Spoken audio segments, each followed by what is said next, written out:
लड़की पहेली सी। Typing coaching centre में विजय का पहला दिन था। वह अपने सीट पर बैठा टाइप सीखने के लिए नियमावली पुस्तकें पढ़ रहा था। तभी उसकी निगाह अपने केबिन के गेट की तरफ गई। कजरारे नैनों वाली एक सांवली लड़की उसके केबिन में आ रही थी। लड़की उसके बगल वाली सीट पर बैठ गई। वह किसी भी हालत में लड़की से बात करना चाहता था। वह टाइपराइटर पर कागज लगाकर बैठ गया और लड़की को देखने लगा। लड़की की उंगलियां टाइपराइटर के कीबोर्ड पर ऐसे पड़ रही थी जैसे हारमोनियम बजा रही हो। क्या देख रहे हो? थोड़ी देर बाद लड़की गुस्से से बोली, आपको टाइप करते हुए देख रहा हूँ। यहाँ क्या करने आई हो? टाइप सीखने, लड़की बोली। ऐसे सीखोगी? लड़का बोला लड़की के स्वर में। मेरा आज पहला दिन है, लड़की बोली, इसलिए मेरी समझ में कुछ नहीं आ रहा है। आप टाइप कर रही थी तो मैं देखने लगा कि आपकी उंगलियों कैसी पड़ती है कीबोर्ड पर। आपको टाइप करते देखकर लगा मैं भी सीख जाऊंगा। यदि इसी तरह मुझे ही देखते रहे तो आपके यही मनोकामना कभी पूरी नहीं होगी, ऐसे लड़की ने लड़के से कहा। लड़की फिर टाइप करने में जुट गई। विजय भी कीबोर्ड देखकर टाइप करने लगा।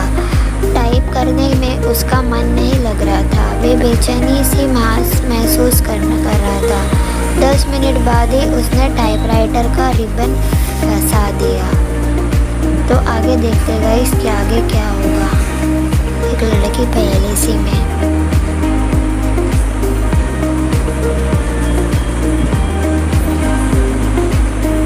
आगे बहुत ही इंटरेस्टिंग सीन होने वाला है गाइस, ज़रूर देखिएगा।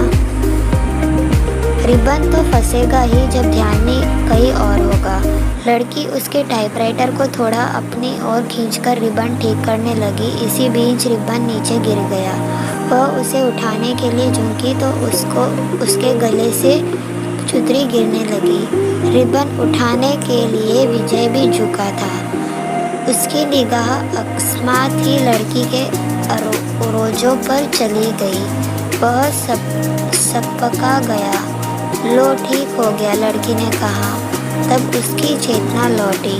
लड़की फिर टाइप करने में लग गई, लेकिन विजय का मन टाइप में नहीं लग रहा था। वह लड़की से बात करने की ताक में ही लगा रहा।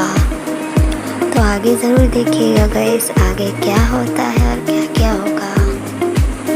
मन नहीं लग रहा है? अचानक लड़की ने उससे पूछा तो बाँझें खिल गई। लगता है कि सीख भी नहीं पाओगा। आसर तो कुछ ऐसे ही दिखते हैं। आपका नाम? विजय से। विजय ने बात को बढ़ाने के लिए सवाल कर दिया। आपका नाम? सरिता, लड़की ने बोला। लड़के ने बोला विजय ने अच्छा नाम है, लेकिन मुझे इस नाम से नफरत है, ऐसे लड़की ने बोला। विजय ने पूछा क्यों? कोई एक कारण हो तो बताइए। यह कहते हुए सरिता अपनी सीट से उठी और पर्स कंधे पर टांगते हुए केबिन से बाहर निकल गई। टाइपराइटर पर डाली। टाइपराइटर उसे उदास लगा और दुनिया बदल गई। इसी दिन से विजय हवा में उड़ने लगा, रातों को छत पर घूमने लगा, तारे गिनगिनाता और उनसे बात करता रहा। चांदनी रात में बैठकर कविताएं लिखता। गर्मी की धूप उसे गुनगुनाने लगती। दुनिया गुलाबी हो गई तो जिंदगी गुलाब का फूल। आंखों से नींद गायब है, सुनकर उसे अच्छा लगा। अगले दिन विजय ने सरिता से कहा कि आप पर एक कविता लिखी है, चाहता हूँ कि आप उसे पढ़ें। यह भी खूब रही जानना पहचान, तो मेरा मेहमान कितना जानते हैं आप मुझे? जो भी जानता हूँ उसी आधार पर लिखा हूँ। सरिता उसकी लिखी कविता पढ़ने लगी। सरिता कल कल करके बहाने वाली जलधारा, लोगों की प्यास बुझाती, किसानों के खेतों को सींचती। आगे और भी कविता है गाइस, तो आगे का कविता ज़रूर देखिएगा। आगे और भी इंटरेस्टिंग होने वाला है कि आखिर विजय और सरिता का ट्रैक कहाँ पर रुकेगा और कहाँ पर ख़त्म होगा। आगे देखते होता है क्या। राह में आती है बहुत बाधा, फिर भी मिलती है सागर से। उसके प्रेम में सागर साहिल पर पटकता है। सिर उनके प्रेम की प्रगाढ़ता का प्रमाण, पूर्णमासी की रात में उठने वाला ज्वार भाटा। सरिता है तो सागर है, सरिता के बिना रेगिस्तान हो जाएगा। सागर के प्रेम में सरिता लौंघती है पहाड़, पठार और मानव निर्मित बाधाओं को। कविता के नीचे उसने विजय की जगह सागर लिखा था। सरिता ने उसे देख लिया। तो अब देखते हैं सरिता का क्या रिएक्शन होता है उस कविता को देख के जो सागर ने लिखा था सरिता के लिए।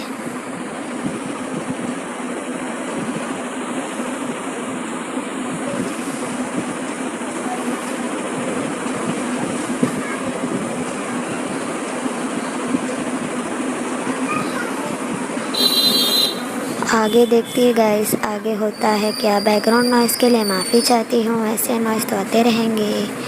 राह में आती है बहुत बाधा, फिर भी मिलती है सागर से। उसके प्रेम में सागर साहिल पर पटकता है। सिर उनके प्रेम की प्रगाढ़ता का प्रणाम, पूर्णमासी की रात में उठने वाला ज्वार भाटा। सरिता है तो सागर है, सरिता के बिना रेगिस्तान हो जाएगा सागर। सागर के प्रेम में सरिता लौंघता ही पहाड़, पठार और मानव निर्मित बाधाओं को। कविता के नीचे उसने विजय का जगह सागर लिखा था।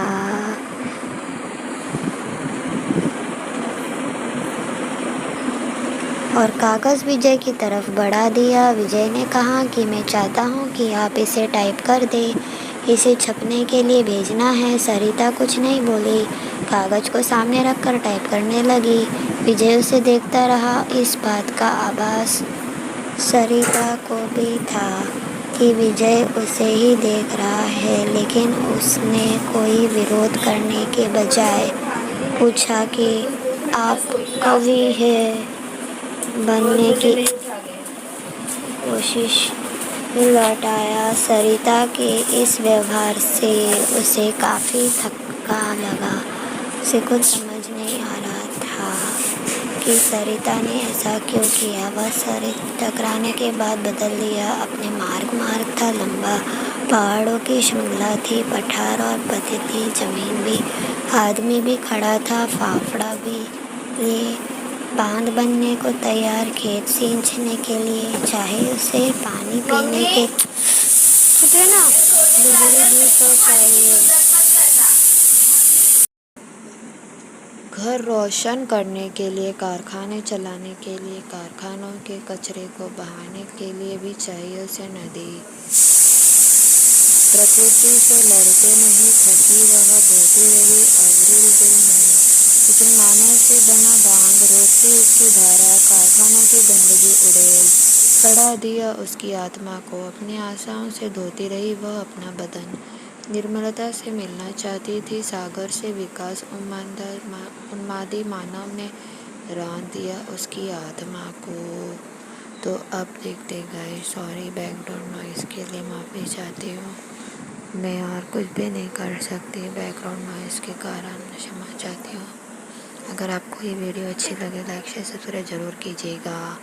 विकास उन्मादी मानव ने रौंद दिया उसकी आत्मा को, जिंदा लाश हो गई वह, उसके लिए तड़पता है सागर, साहिल पर पटकता है अपने सिर को, उसने तो दम तोड़ दिया मानव। तो इस कहानी का अंत है सागर और सरिता